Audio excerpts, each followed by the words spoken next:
O romance histórico recria cenas e gentes do passado.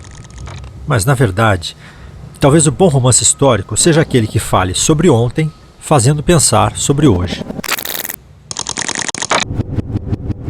O romance histórico é um gênero ou é só uma história que se passa em outro tempo?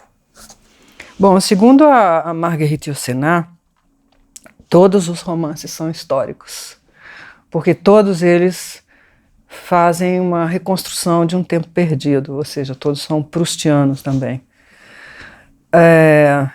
Agora, algumas pessoas têm uma necessidade de classificar, não é, os estilos para haver uma compreensão mais acadêmica, porque isso é uma questão totalmente indiferente à literatura em si.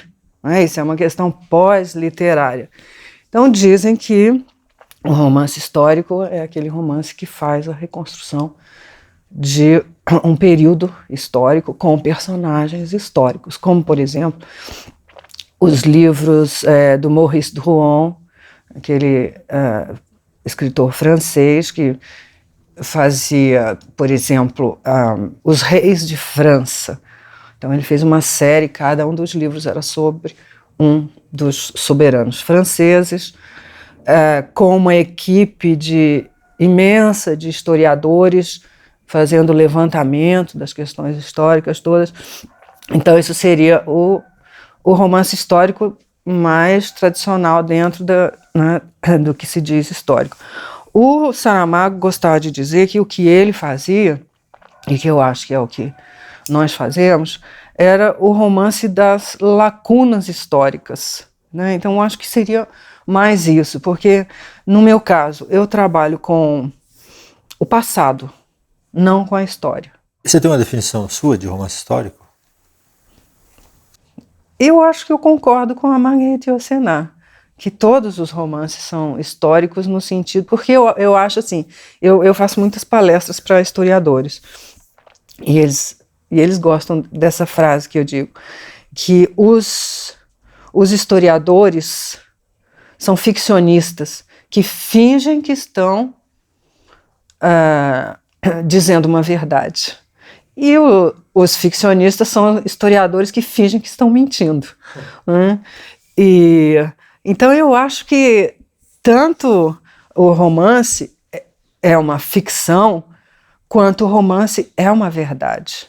Porque ele tem um compromisso com a verossimilhança. E a verdade, a imaginação é verdade. Deus é verdade.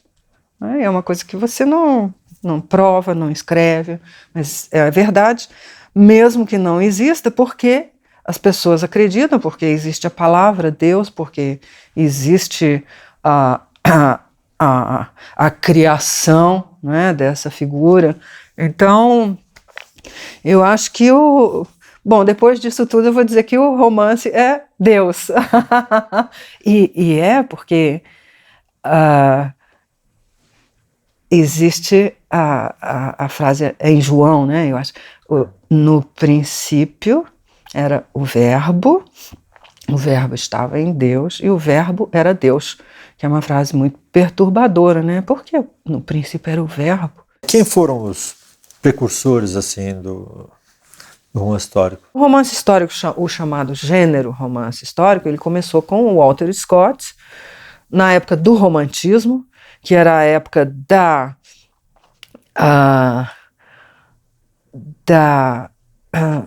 do nascimento do eu sensível, né? Da necessidade de uma identidade mais marcada. Então ele veio com essa tarefa, essa missão, não é? de marcar mais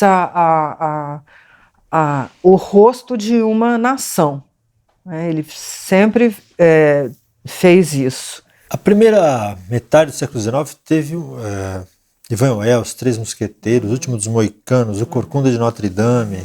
Né? Por que aconteceu justo nessa época, 20 anos, assim, de 1815 a 1840. Se você for olhar a literatura, ela sempre acontece assim, é uma coisa do tempo, do grande tempo da humanidade, né?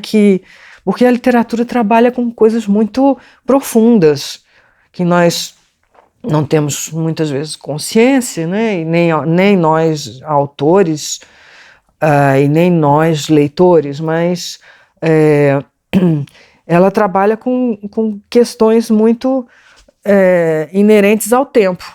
Então,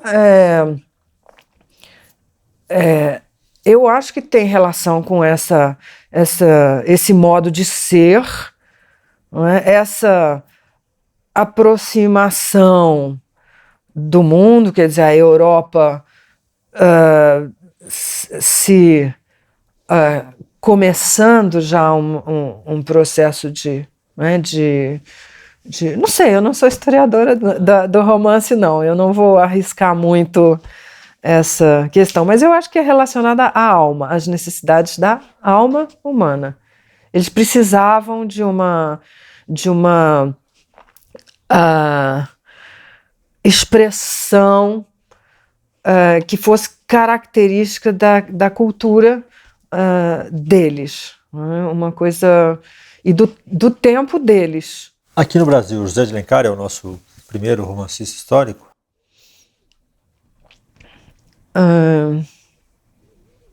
Ele é o nosso primeiro romancista histórico. Ele foi o primeiro grande romancista. E eu acho que sim. Eu acho que é ele, sim. Aliás, não, ele não é o primeiro romancista histórico, ele é o primeiro romancista, né?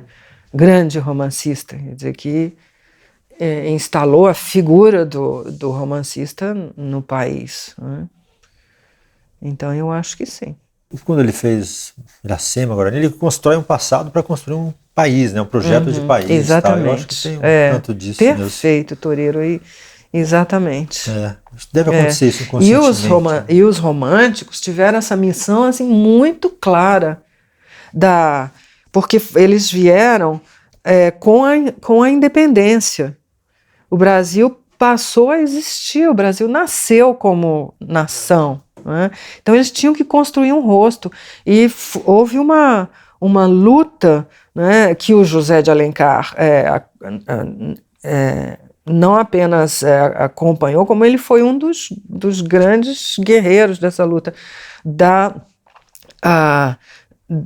separação, quer dizer, da libertação da fala, da expressão brasileira, né, da expressão portuguesa. Houve mesmo uma guerra. Ele tem vários textos escritos sobre isso, né, do nosso direito de nos expressarmos e de expressarmos a nossa realidade. Então,